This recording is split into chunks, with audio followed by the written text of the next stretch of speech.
একদিন একটি সিংহী তার বাচ্চার জন্ম দিতে গিয়ে মারা গেল।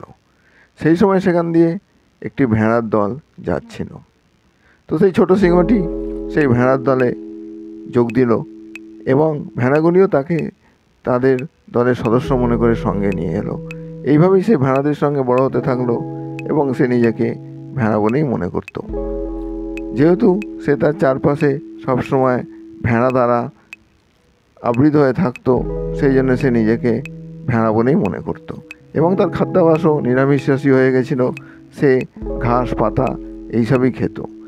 তার কোনো ধারণাই ছিল না যে একটা সিংহ কী হতে পারে, তার গর্জন কীরকম হতে পারে, এ সম্পর্কে তার কোনো ধারণাই ছিল না। সে স্বপ্নেও ভাবেনি, কেননা সে তার চারপাশে সবসময় যেহেতু ভেড়াদের দেখতো, সে নিজেকে ভেড়া বলেই মনে করতো। সে কখনো সিংহের মতো গর্জন করতেও শেখেনি। এইভাবে সময়ের বিবর্তনের সাথে সাথে সে একদিন একটি পূর্ণবয়স্ক সিংহে পরিণত হলো এবং তখনও সে তার চারপাশে ভেড়া দ্বারা আবৃত হয়ে থাকতো এবং সে নিজেকে ভেড়া বলেই মনে করত। এইভাবে চলতে চলতে একদিন একটি বড় সিংহ সেই ভেড়ার দলকে আক্রমণ করল। তখন সে দেখল যে এই ভেড়ার দলে একটি সিংহ রয়েছে এবং সে বিস্মিত হয়ে গেল যে এই ভেড়াগুলি এই সিংহের চারপাশে ঘুরে বেড়াচ্ছে এবং তাদের মধ্যে কোনো ভয়ও নেই। এটা কি করে সম্ভব? এটা কিভাবে হতে পারে? সে কিছুতেই নিজের চোখকে বিশ্বাস করতে পারছিল না। তাই সে সেই ভেড়াগুলোকে ধরা থেকে বিরত থেকে সে ভাবলো কীভাবে এই সিংহটিকে ধরা যেতে পারে। সে তাই সেই ভেড়ার দলকে আক্রমণ করলো। যখন সে ভেড়ার দলকে তাড়া করলো, তখন তার সঙ্গে সঙ্গে সিংহটিও ছুটতে থাকলো। যেহেতু সিংহটি বয়সে কম, তাই সেই সিংহটিকে ধরতে বড় সিংহটির খুবই বেগ পেতে হলো। তবুও লাস্টে সে সেই সিংহটিকে ধরলো এবং তাকে বলল যে তুমি গাধা নাকি? তুমি আমাকে দেখে পালাচ্ছিলে? তুমি আমাকে দেখে পালাচ্ছিলে কেন? তখন সেই ছোট সিংহটি কাঁদতে থাকলো এবং বলল, আমাকে ছেড়ে দাও, আমাকে যেতে দাও। সে কাঁদতে থাকলো, আমি একজন ভেড়া, আমাকে যেতে দাও। বড় সিংহটি কিছুতেই বুঝতে পারল না এসব হচ্ছেটা কি। তখন বড় সিংহটি তাকে টেনে নিয়ে গেল একটি লেকের ধারে, তাকে বোঝানোর জন্য যে সে ভেড়া নয়, সে সিংহ। কিন্তু ছোট সিংহটি কিছুতেই যেতে চাইছিল না, কিন্তু সে তাকে টেনে নিয়ে গেল একটি লেকের ধারে, যে লেকটি ছিল আয়নার মতো শান্ত। তখন সেই বড় সিংহটি তাকে বাধ্য করলো জলের দিকে তাকাতে এবং তাকে বলল, তুমি তোমার নিজের মুখটা এই জলে দেখো এবং আমার দিকে দেখো।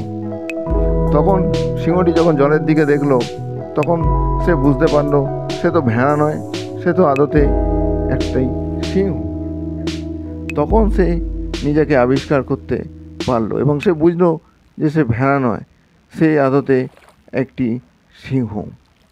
এবং সে তার নিজের মধ্যে যে শক্তি আছে সেটিকে সে খুঁজে পেল। সে নিজেকে আবিষ্কার করলো, সে চিৎকার করে থাকলো, গর্জন করলো।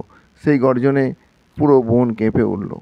সে নিজের মধ্যে অন্তর্নিহিত যে শক্তি সেটাকে সে আবিষ্কার করলো।